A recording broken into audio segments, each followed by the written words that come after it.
اور آپ پوری دنیا کا بین الاقوامی طور پر مذاہب عالم کا مطالعہ کریں تو کسی نہ کسی چکر میں مسلمانوں کو یا اپنے پیروکاروں کو انہوں نے پھنسا رکھا۔ کسی کو کہتے ہیں یہ ملائک جو ہیں اللہ کی بیٹیاں، کسی کے بارے میں کہتے ہیں یہ انبیاء اللہ کے بیٹے ہیں، اللہ کے برگزیدہ ہیں، اتنے برگزیدہ ہیں جو چاہیں اپنی مرضی سے کر سکتے۔ یہ سب کا سب غلط ہے۔ یہی وجہ ہے کہ اکثر صحابہ کرام اور اولیاء اللہ قریش سے،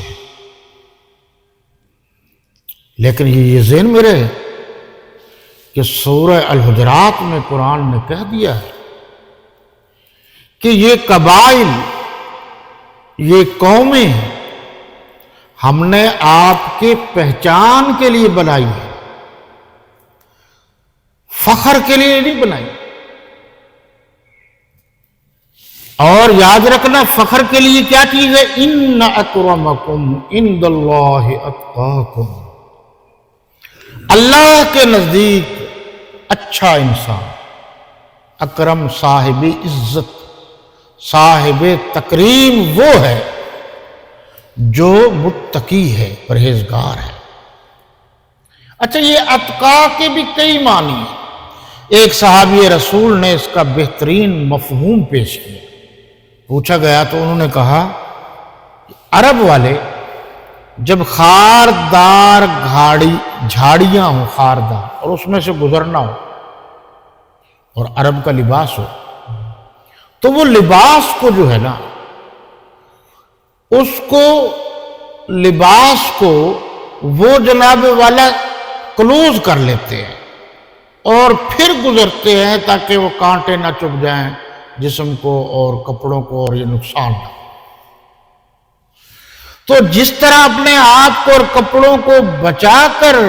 وہ اس خاردار جھاڑی سے نکل جاتے ہیں، اس دنیا کی خاردار جھاڑی سے بھی جو انسان اسی طریقے سے نکل جائے گا وہ متقی ہے۔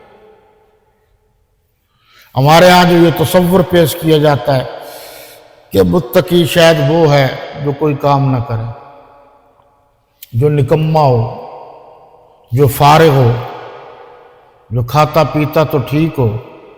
جھوٹ ٹکا ٹکا کے بولتا ہو، یہ سب غلط ہے۔ آپ صلی اللہ علیہ وسلم نے فرمایا خیر الناس من ينفع الناس، تم میں سے بہتر وہ ہے جو لوگوں کو فائدہ پہنچائے۔ ایک تو یہ ہے کہ متقی دوسرے انسانوں کو فائدہ پہنچاتا ہے، دوسرا یہ ہے کہ وہ خود کوئی نہ کوئی سلسلہ کر کے اپنی روزی مہیا کرتا ہے، اپنا انحصار دوسروں پر نہیں رکھتا، جھوٹ موٹ اول فول بک بک کے وہ اپنا کاروبار نہیں چلاتا، وہ انسان متقی نہیں ہوتا۔ ایک تو یہ فرمایا یعنی دوسرا آپ نے دیکھا کہ مکہ میں تو خشک سالی تھی، کوئی باغات نہیں تھا اور کوئی پانی وانی کا اعلیٰ انتظام نہیں تھا، تو حضرت ابراہیم علیہ السلام نے دعا مانگی تھی اور اس میں کہا تھا کہ پھل دے، باغات دے، سرسبز و شاداب بنا دے اور رونقیں لگا دے۔ اس کا صحیح ترجمہ ہوگا رونقیں لگا دے۔ رونق بھی لگ گئی، پوری دنیا کا کوئی پھل ایسا نہیں جو وہاں نہ ملتا ہو، آج بھی ملتا ہے۔ اور اگلی بات یہ بھی ہے کہ کہتے ہیں کہ بے موسم پھل بھی ملتا ہے، موسم نہیں ہوتا لیکن وہاں وہ پھل بھی پائے جاتے ہیں۔ اور یہ بھی ہے آپ کے ملتان میں جو پوری دنیا میں آموں کا شہر مشہور ہے، یعنی ملتان میں ٹھیک سردیوں میں دسمبر جنوری میں بھی آم پائے جاتے ہیں۔ حالانکہ بظاہر تو کوئی ایسی صورت نہیں ہے، یہ صرف گرمیوں میں ہے، لیکن میں نے دیکھا ہے باقاعدہ باغات ہیں آپ کے ملتان میں ہی ہیں، اور وہ جناب اس موسم میں وہ ہوتے ہیں، آم ہوتے ہیں۔ اور پھر وہ تو اللہ نے وہاں کھجوریں اتنی دے دی اور پتہ نہیں کتنی اقسام ہے کھجوروں کی پوری دنیا میں، ایسے پتہ چلتا ہے جیسے عرب کا کاروبار ہی کھجوروں کا۔ تو انہوں نے دعا کی تھی، اللہ نے وہ سرسبز کر دیے ایک قسم کا، بغات ہی بغات، پھل ہی پھل، رونقیں رونقیں۔ حضرت عبداللہ ابن عباس رضی اللہ تعالیٰ عنہ سے روایت ہے کہ حضور صلی اللہ علیہ وسلم کے جو دادا تھے ان سے پہلے یہ قریشی حضرات، اس سے مراد یہ قوم نہیں ہے، ہمارے ہاں اور حساب میں لے لیا جاتا ہے، یہ جو تھے یہ بالکل بیچارے غریب تھے، تکلیف میں تھے۔ اللہ کے فضل و کرم اور اس مہربانی سے یہ جو تکلیف ہے پھر دور ہو گئی، اور اللہ تعالیٰ نے ان کو عطا ہی عطا کر دیا۔ اب دیکھو جی یہ لفظ جو ہے، اللہ نے فرمایا کہ تم بھوک اور افلاس میں تھے، پریشانی میں تھے، ہم نے آپ پر اتنی نعمتیں اتاری اور پھر بھی تم ہمارا شکر ادا نہیں کرتے۔ اب تو جو 360 بت رکھے ہوئے تھے چھوڑو ان کو، فَلْيَعْبُدُوا رَبَّ هَٰذَا الْبَيْتِ، اب تو اس گھر والے کی، یعنی یہ جو بیت اللہ ہے، جو اس کا مالک اور خالق ہے، یعنی جس نے اس کو محفوظ رکھا، ابرہہ کے شرارت سے محفوظ رکھا، جس کی وجہ سے تمہاری عزت ہے، اب تم ایسا کرو کہ اس کی عبادت کرو، یعنی اللہ کی عبادت کرو۔ الذی اطعمہم من جوع وآمنہم من خوف، کہ دیکھو ایک تو تمہارے دلوں میں جو خوف تھا وہ بھی ختم ہو گیا، کیوں کہ جو قافلہ تھا اور تجارت کے لیے قافلہ جاتا تھا، اس لیے ان کی عزت ہوتی تھی کہ یہ بیت اللہ کے قرب میں ہے، ہماری یعنی حجاج کی خدمت کرتے ہیں، لہٰذا وہ قافلے والوں کو راستے میں لوٹتے نہیں تھے، ان کو تکلیف نہیں دیتے تھے۔ فرمایا پہلے تم بھوکے تھے، ہم نے انعامات دیے، پھر کہا کہ تم بے امن تھے، ہم نے آپ کو امن دیا، اب تو تم اللہ کے گھر کو یعنی اللہ کی عبادت کرو، اسی کو اپنا معبود بناؤ۔ قرآن مجید میں ایک جگہ ہے فرمایا ہے کہ ضرب اللہ مثلا قریۃ کانت آمنۃ مطمئنہ، جس کا مفہوم یہ بیان کیا کہ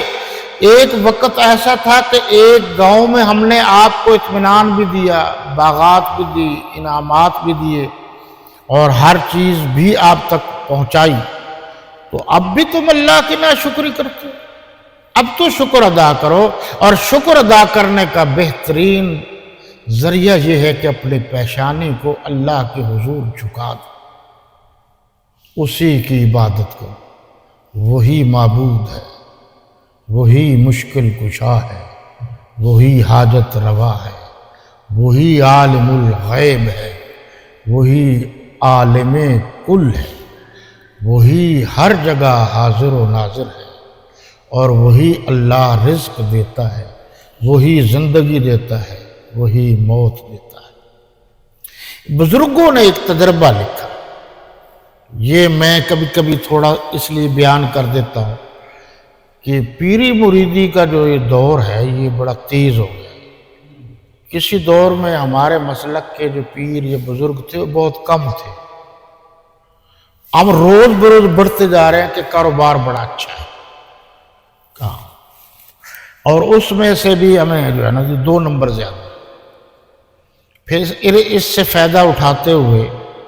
نیٹ پر بھی جھوٹے موٹے وظائف یہ وہ بتا دیے جاتے ہیں۔ لیکن ہمارے علماء نے، علماء اہل سنت دیوبند نے، ان کی جو خوبی اور خصوصیت ہے وہ یہ ہے کہ انہوں نے جو صحیح چیز ہے اس کو علیحدہ کر کے بتایا یہ صحیح ہے، جو غلط ہے اس کو الگ کر کے بتایا بھئی یہ غلط ہے، مکس نہیں کیا، جو صحیح ہے اس کو صحیح بتا دیا، جو غلط ہے اس کو غلط بتا دیا۔ تو ہم کہتے ہیں مکس نہ کرو، جو صحیح ہے اس کو صحیح رہنے تو، جو غلط ہے اس کو غلط رہنے۔ تو بزرگوں کے تجربات میں یہ بات ہے کہ وہ کہتے ہیں جب آپ پر کوئی پریشانی آ جائے، کوئی خوف ہو، کوئی خطرہ ہو، تو پھر آپ اس دفع شر کے لیے اپنے آپ کو اللہ کی پناہ میں لانے کے لیے، امن میں لانے کے لیے اس صورت یعنی سورہ القریش کو جو ہے نا دہرائیں، پڑھتے رہیں، اس سے بڑا فائدہ۔ ہمارے تجربات میں یہ بات بھی آئی ہے کہ 2-3 بعض نے 7 بھی کہا ہے، کنکریاں لے لی جائیں چھوٹی، اور جو دشمن ہے آپ دھوپ میں خانہ کعبہ کی طرف کھڑے ہو جائیں، منہ کر لیں اور یہی سورت پڑھتے رہیں اور اس کا تصور کرتے رہیں دشمن کا، اور وہ اپنے ہاتھ سے ایک مرتبہ جب آپ کی سورت پوری ختم ہو جائے تو وہ آپ کنکری ماریں۔ اس طریقے سے 7 کنکریاں ماریں تو آپ دشمن کے ظلم، زیادتی، ناانصافی سے محفوظ رہیں گے، اللہ آپ کو محفوظ کرے گا۔ قاضی ثناء اللہ پانی پتی نے لکھا ہے کہ جناب میرے جو پیر تھے مرزا جان جانو مظہر، مرزا مظہر جان جانو، یہ آپ نے نام سنا ہوگا دوسرے حضرات کے منہ سے، فرمایا کہ انہوں نے مجھے حکماً کہا کہ آپ یہ سورت پڑھا کریں، اور ساتھ یہ بھی کہا کہ میں نے بارہا پڑھی ہے، میرے تجربات میں ہے کہ اللہ کے فضل و کرم سے ہر بلا اور مصیبت سے اس سورت کے پڑھنے سے بچ جاتا۔ ایک تو یہ ہے، اس پر آپ شیخ العرب والعجم استاذ العلماء حضرت مولانا علامہ عبدالستار توسوی رحمۃ اللہ تعالی علیہ، وہ پیر تھے۔ ہمارے ہاں پیر کہتے ہیں جو صحیح العقیدہ ہو، ویسے تو یہ فارسی کا لفظ ہے، بڑی عمر والے کو پیر کہتے ہیں، بزرگ کہتے ہیں۔ صحیح العقیدہ ہو، راسخ العقیدہ ہو، سچا مسلمان ہو اور قرآن و سنت کے مطابق جو بتایا گیا وہ بتاتا ہو اصلاح کے لیے، ہمارے ہاں یہ ہے۔ تو ایک مرتبہ ہم نے بھی ان سے درخواست کی، اور بھی دوست تھے تو وہ سفر میں رہتے تھے، ان سے اگر کوئی پوچھتا تھا کہ آج آپ نے کدھر جانا ہے تو وہ کہتے تھے ادھر جانا ہے، بس بتاتے نہیں تھے، ان کو بھی خطرات ہوتے تھے۔ تو انہوں نے یہ ان کے جو بڑے صاحبزادے ہیں مولانا عبدالغفار توسوی، وہ بھی میرے ساتھ پڑھتے رہے ہیں، اور ان کا چھوٹا بیٹا ہے مولانا عبدالجبار توسوی،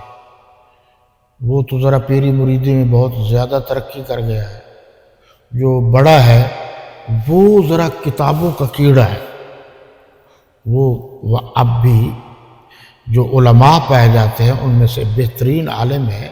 اور وہ باقاعدہ مستند حوالہ جات پیش کرتا ہے۔ تو وہ بھی تھے، باقی بھی تھے، اور حضرت خود بھی ذرا خوشگوار موڈ میں تھے۔ بزرگوں سے کچھ حاصل کرنے کے لیے ان کے مزاج کو دیکھنا پڑتا ہے، جب وہ غصے میں ہوں، ناراض ہوں، تو اس وقت یہ باتیں اچھی نہیں لگتی۔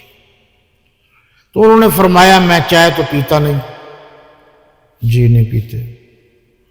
لہذا ہمیں تازہ فریش جوس پلاؤ، پھر بتاؤ۔ ساتھ ہی تو چوک تھا، جوس لے آیا گیا، پھر خوشگوار موڈ میں کہا یہ تو ویسے میں نے پینا ہی تھا۔ فرمایا 2 چیزیں یاد کر سب، بس